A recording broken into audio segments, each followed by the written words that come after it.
তোর বাপের বাড়ি যাওয়া হবে না বলছি না, মানে যাওয়া হবে না। আমার কথাই শেষ কথা, ভালো লাগলে এখানে থাকবি, না হলে এখান থেকে চলে যাবি। আপু বাড়িতে আছো? একটু সেমাই রান্না করেছিলাম, তাই তোমাকে দিতে আসলাম। বসো। আজ সকালে কি ভাইয়া তোমার সাথে ঝগড়া করছিল? না মানে জোরে চিৎকার শুনলাম তো, কান্নার আওয়াজও একটু একটু আসছিল। কই না তো, সকালবেলা তো আমি টিভি দেখছিলাম, একটু জোরে সাউন্ড দেওয়া ছিল, সেটাই হয়তো শুনেছো।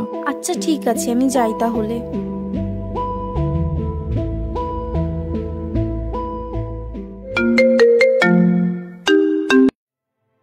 হ্যাঁ আম্মু, ভালো আছো? আমিও ভালো আছি। তোমার জামাই বাড়ি এসেছে, আমি পরে ফোন করবো, এখন রাখছি।